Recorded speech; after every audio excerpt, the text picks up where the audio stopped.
So Jesus has come by boat to Galilee, and the crowd awaits him. And our text comes in the middle of another story, that of the healing of Jairus' daughter. And Jesus is likely on his way to Jairus' house. And the literary tool used here is one Mark often employs that Luke has edited a bit, and that is the Markan sandwich. One story sandwiched between another. Because of our time constraints, however, we'll only be able to focus on the meat of that sandwich and not the 2 pieces of bread per se. Nevertheless, they both get at the same point. So Jesus is trying to walk with his disciples, and the crowd is pressing in on him, as Luke says. And as Jesus is walking, a woman, hoping to be anonymous, makes her way through the crowd. A woman who had had a problem with blood for 12 years. Who had spent all she had on doctors, but to no avail. She's utterly destitute, without any money, without much good health. And it's not as if she's had a headache that won't go away. She's had a blood problem that won't go away, and hasn't for 12 years. And because of that, she's unclean. Everywhere she goes is unclean, everything she touches is unclean, and everything that touches her is unclean. It doesn't take much imagination to think of what she thought of herself. Certainly, she's having to make her way through the crowd quietly and secretly, because it will cause quite the commotion if anyone finds out what she's attempting to do.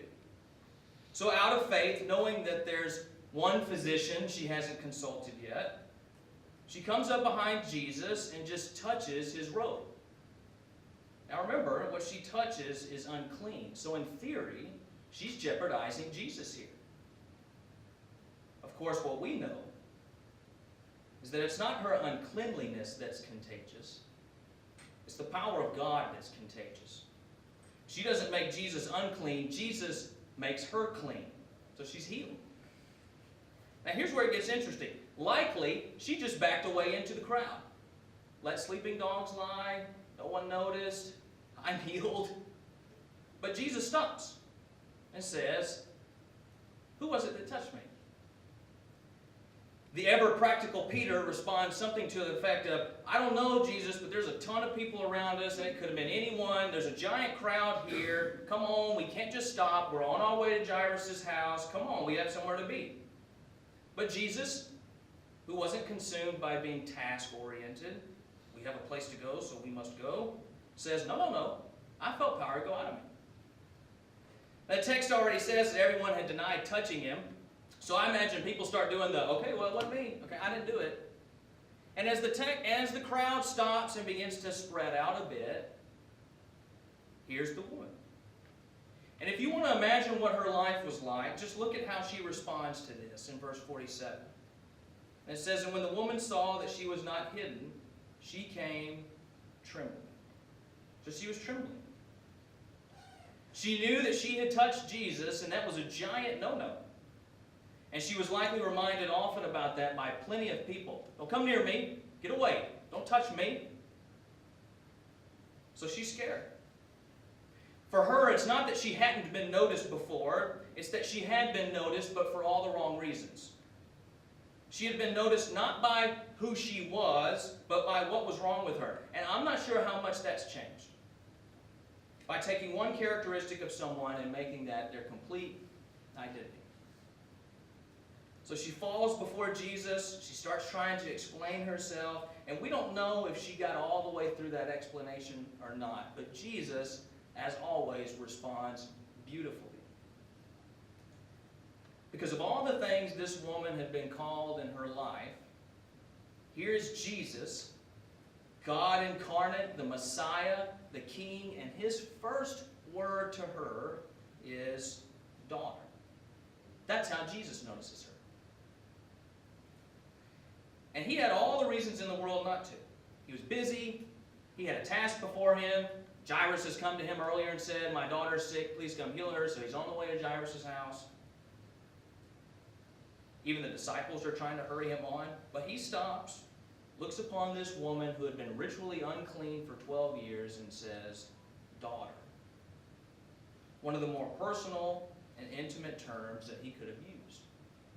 So Jesus notices her. Jesus is never too busy that he fails to notice people. And not in the way that everyone notices people, but in the most personal and intimate of ways. He notices us beyond our labels, beyond the shallow descriptors that we're given by others, sometimes by ourselves. His love and attention pierces through all of it, and that's what is captivating. Fanny Crosby, prolific hymn writer of the late 19th and early 20th century, wrote a hymn you're probably familiar with called "Tell Me the Story of Jesus." And toward the end of the hymn, after poetically writing of the life and labors of Jesus, she writes beautifully, "Love in that story so tender, clearer than ever I see." And Fanny was blind. So it's a profound statement to write that the story of Jesus, that his tender love is so clear that not even her blindness could darken it. And in our story, nor can imposed societal categories or uncleanliness. So that's what we have in Jesus noticing us, his tender love on full display. Yet it's also what confronts us, because do we do the same? How many people do we pass by every single day like ships in the night without taking a single notice of them?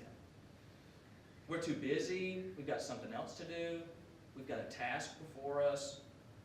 I'm glad God never believed that. In the parable of the Good Samaritan, I'm sure the priest and Levite had things to do when they passed by the man on the road too, and they were probably holy and good things. So when you put yourself in this text, who are you? Are you Peter?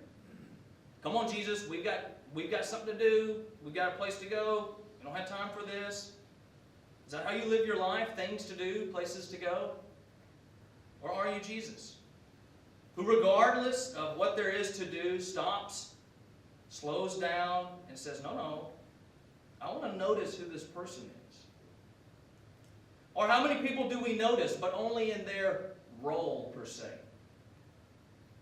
Waiters, hostesses, janitors, plumbers, gas station attendants, hotel clerks. We've got all these categories that completely dehumanize people. So we notice people, but we notice only their role. So we see the waiter, and because we've defined that person as a waiter, the only thing we continue to notice about that person is how well they are waiting me. Whether they filled my drink up, whether they've been cordial, whether they brought my food out in time, etc. Never mind the fact that they're a person who maybe, probably is, struggling, has to deal with all sorts of nonsense. We don't have the first clue what their life is like, and it so often doesn't matter to us. They're a waiter. They'll serve me my food and drink, and I'll tip accordingly. There were a lot of categories that the woman with blood would have been labeled with. None bigger than unclean. Jesus, though, sees a daughter. Do we see that in people? A daughter, or son, a person who Jesus sacrificed himself for? I'll leave you with another story. I'm not trying to break one of the top homiletical rules here, and that is don't make yourself the hero of the story. So whether or not I performed well in this story is not the point, because for every one story that perhaps I got it right, there's 99 others where I didn't. But a young boy, probably 14 or 15, knocked on our door, me and my wife's door, recently, right before the election. And I answered, and I asked how he was. And he recited a sort of memorized speech to me. And it turns out he was wanting me to pledge to vote a certain way for one of the local elections. And I politely declined. I didn't know anything. We had just moved there to Houston. But I said, no, but is there anything else I can do for you? And he said, no, but thank you for being friendly. Because not too many people are friendly. So forget whether or not I did the right thing. How many other people are saying that exact same thing? Not too many people are friendly. And to how many can you be the exception to that too? I can only imagine to how many people he was just some obnoxious salesman at the door, bugging them about something they didn't want to be bugged about. What he really was just a young boy, the son. So we've talked this week about putting our story into the story, participating in the story of God. But participation means taking on the script of that story. And among other things, that script includes noticing people. But when we do that, when we're friendly, when we notice people, when we are participants and agents of God's story, we share in an old story that'll be our theme in glory. Telling and being the old story of Jesus